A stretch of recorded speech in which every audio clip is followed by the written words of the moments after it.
हरियाणा के रोहतक के कांग्रेस पार्टी की कार्यकर्ता हिमानी नरवाल की हत्या का खुलासा पुलिस ने कर दिया है। पुलिस ने हिमानी के हत्यारे को गिरफ्तार कर लिया है।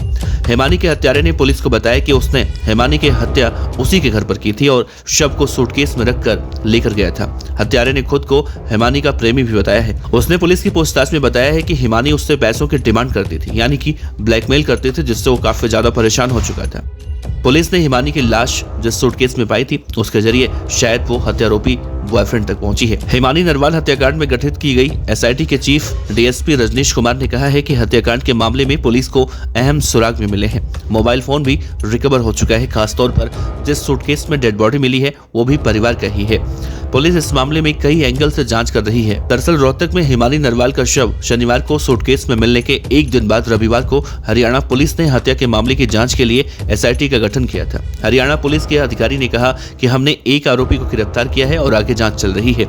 नरवाल के परिवार वालों ने उनके शव का अंतिम संस्कार करने से भी रविवार को इनकार कर दिया था, जब तक उनके हत्यारों की गिरफ्तारी नहीं हो जाती तब तक के लिए। हिमानी रोहतक के विजयनगर में रहती थी। कांग्रेस की हरियाणा इकाई के नेताओं ने नरवाल को एक सक्रिय और समर्पित कार्यकर्ता भी कहा है।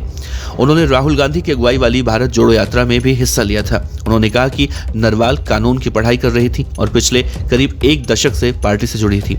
नरवाल की मां सविता ने रविवार को रोहतक में पत्रकारों के साथ बातचीत में आरोप लगाया था कि कांग्रेस के कुछ नेता हिमानी नरवाल के कम समय में राजनीतिक रूप से उभरने की वजह से उनसे जलते थे। उनके साथ उनका बेटा उस वक्त जतिन भी मौजूद था। हिमानी की मां सविता देवी ने कहा था कि पार्टी में कोई भी व्यक्ति हो सकता है जो हिमानी के आगे बढ़ने से जल रहा था, या कोई भी हो सकता है। उनकी मां ने कहा था, आखिरी बार मेरी बेटी से 27 फरवरी को बात हुई थी। उन्होंने ये भी कहा कि वो पार्टी के कार्यक्रम में व्यस्त रहने वाली हैं, लेकिन बाद में जब उनका फोन बंद आने लगा तो परिवार की परेशानी बढ़ गई। उन्होंने कहा कि जब तक मेरी बेटी को इंसाफ नहीं मिल जाता तब तक हम उसका अंतिम संस्कार नहीं करने वाले हैं। पूर्व मुख्यमंत्री भूपेंद्र सिंह हुड्डा ने रविवार को कहा था कि उन्होंने हिमानी नरवाल हत्याकांड के मामले में रोहतक के पुलिस अधीक्षक से भी बात की है। हालांकि हिमानी नरवाल का हत्यारा अब पकड़ा जा चुका है, तो अब और भी बड़े खुलासे होने की उम्मीद दिखाई दे रही है।